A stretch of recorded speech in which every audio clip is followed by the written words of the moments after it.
Gente, eu queria compartilhar com vocês um pouco do sentimento que me leva a trabalhar com o direito de família. Desde que eu me conheço por gente, esse instituto de família sempre foi o que fortaleceu a todos nós lá de casa.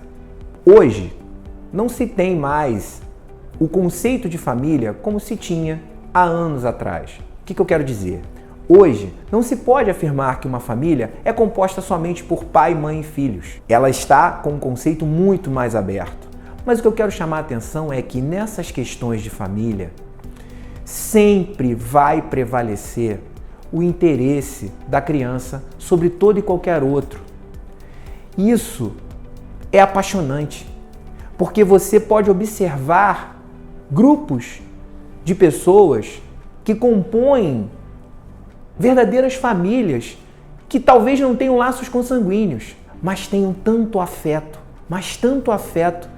que fica lindo de se ver. E é isso que é apaixonante no direito de família. E aí, é com esse espírito que eu vou responder a pergunta da Alzira Cortinoves. Para recordar, ela me perguntou o seguinte: pode o pai que tem um filho de aproximadamente 2 anos e, por alguma razão, descobre que não é seu filho biológico, pede o DNA e sem que se tenha o resultado do exame de DNA, pode ele suspender a pensão alimentícia que paga a esse filho? Bom, em princípio, a resposta parece simples. Sim, pode. Porque, afinal de contas, não se trata de um filho biológico dessa pessoa.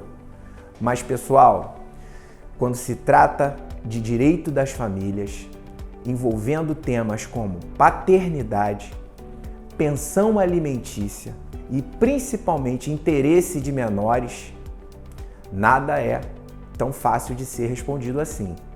Bem, vamos por parte. Eu vou passar para vocês a importância que o Instituto da Paternidade tem ao longo do tempo.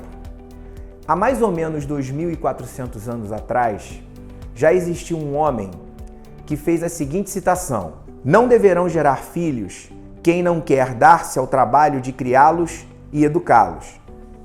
Esse homem foi Platão, o filósofo Platão. Um pouco mais recente, encontra-se uma outra citação da paternidade no Livro dos Espíritos, de Allan Kardec. Na questão 582 do Livro dos Espíritos, Allan Kardec pergunta: pode-se considerar a paternidade uma missão? A resposta é a seguinte: é incontestavelmente uma missão. É ao mesmo tempo um dever muito grande e que determina, mais do que o homem imagina, a sua responsabilidade para o futuro. Então vejam, pessoal, olha como a paternidade já vem sendo tratada fora do direito. E no âmbito do direito, como se vê o Instituto da Paternidade? Bom, eu, desde que me conheço por gente, sempre ouvi uma certa expressão que era mais ou menos assim: ah, pai não é aquele que põe no mundo, pai é aquele que cria. Como assim? Pai não é quem gera? Pai não é quem registra? Para o direito, atualmente, existem 3 formas de você representar a paternidade. Paternidade biológica é aquela que guarda relação com laços consanguíneos, com aquele que gerou a criança e pode ou não efetivamente ter ligação ou convivência com essa criança. A paternidade registral é aquela que decorre de lei, está esculpida no artigo 1603 do Código Civil e comprova-se a filiação por meio do registro. E não há necessidade de se ter convivência, afeto ou algo do gênero. Presume-se verdadeiro o fato de ser pai de alguém, o ato de registrá-lo como se fosse. E existe ainda uma outra forma de paternidade considerada pelo direito, que é a paternidade afetiva ou socioafetiva, como muitos gostam de dizer, que consiste no fato de que alguém que não é pai biológico, nem muito menos registrou aquela criança, toma para si por puro afeto, por querer cuidar, por querer prover a criança como sendo sua. Isso é muito comum nos dias de hoje. E aí vem de encontro aquela famosa expressão que eu me referi lá atrás. Pai não é aquele que gera, e sim aquele que cria.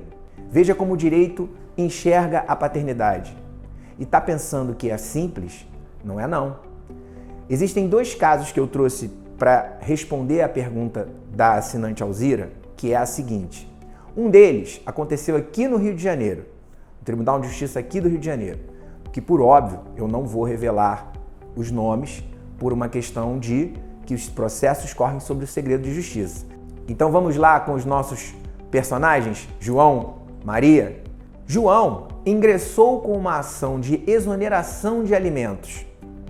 Para quem não sabe, exonerar-se de alimentos é se eximir de pagamento de pensão alimentícia. Ele ingressou com um pedido de exoneração de alimentos e fez por conta própria 2 exames de DNA. E o resultado apresentou que ele não era pai biológico daquela criança a qual ele pensionava.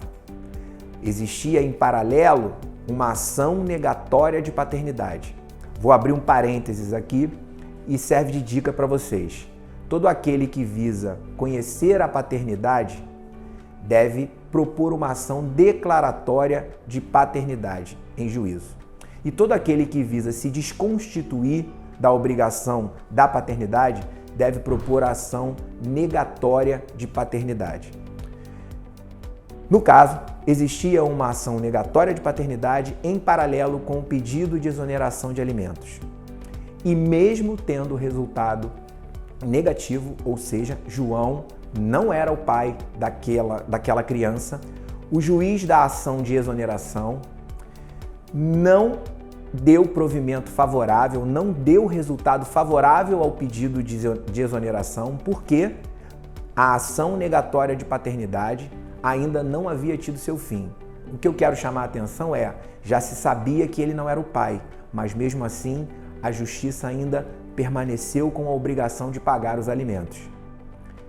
Um pouco mais recente, no final do ano de 2018, teve um outro caso aí no estado de São Paulo, onde a coisa foi mais emblemática. Nesse processo, se discutia de fato a paternidade. Ingressou-se com uma ação negatória de paternidade, onde o resultado do DNA, e não só de um exame, mais de um, foi totalmente negativo. Ou seja, não se tratava de pai biológico e não se tratava de pai registral.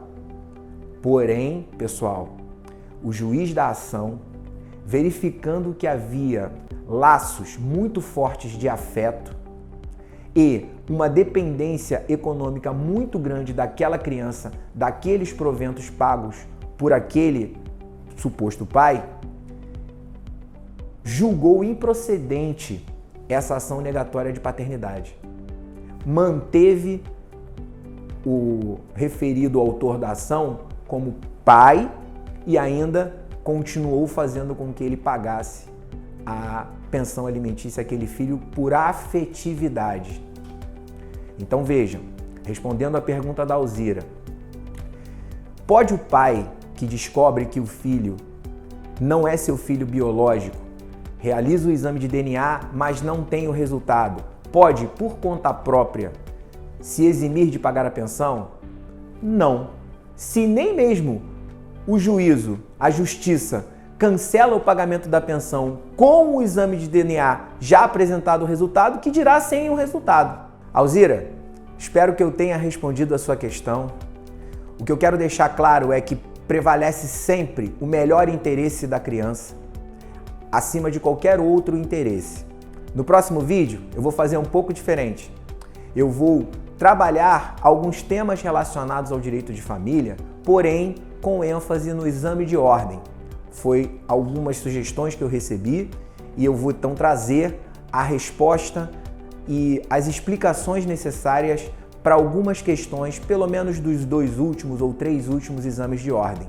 Mas olha, para você que não tem nada a ver com o exame de ordem, ou que não quer realizá-lo, ou que não tem a ver com o direito, não deixa de assistir, porque apesar de serem questões de prova, elas tratam de temas do cotidiano.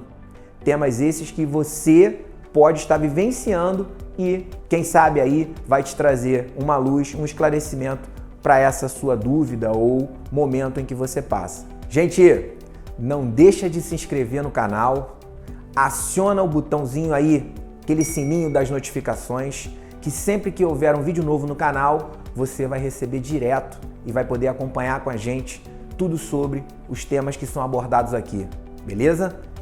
Eu te espero no próximo vídeo.